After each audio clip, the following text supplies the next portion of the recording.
નમસ્કાર, પલ એક્સપ્રેસ ન્યૂઝમાં આપનું સ્વાગત છે। વરાછા લૂંટના સીસીટીવી આવ્યા સામે। સુરતમાં વરાછા બ્રાન્ચની એસબીઆઈ બેંકમાં 50 લાખની લૂંટ। 5 લૂંટારુઓએ એસબીઆઈ બેંકના કર્મચારીઓને બંધક બનાવી 50 લાખની લૂંટ ચલાવી। કેશ વાનનો પીછો કરી બેંકમાં ઘૂસી કર્મચારીઓના મોબાઈલ ફોન લઈ લૂંટ ચલાવી।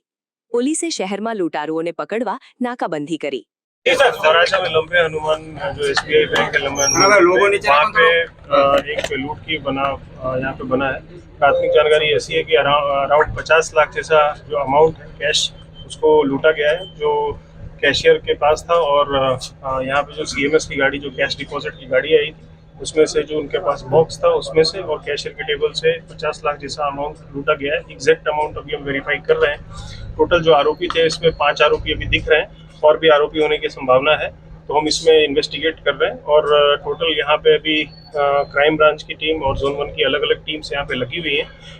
आरोपी जो थे प्रिलिमिनरी ऐसा लग रहा है देखने से कि हिंदी भाषी थे, जो बैंक से पता चल रहा है। और उन्होंने यहाँ पे वेपन का इस्तेमाल किया है और इनको डराने धमकाने के लिए।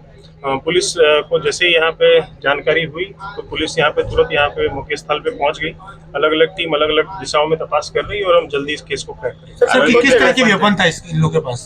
इनके पास पिस्टल था, जो कि हमें अभी सीसीटीवी में दिख रहा है, पर क्या था अभी हम डिटेल में इन्वेस्टिगेशन करके आपको। कितने लोग थे मतलब? टोटल अभी सीसीटीवी में 5 लोग दिख रहे हैं, लेकिन कुछ एंगल्स जो है वो सीसीटीवी में कवर नहीं है, तो उसके हिसाब से लोग ज्यादा भी हो सकते हैं। अभी हम डिटेल इन्वेस्टिगेशन। आने जाने के लिए कौन से वाहन का उपयोग किया, कुछ पता चला?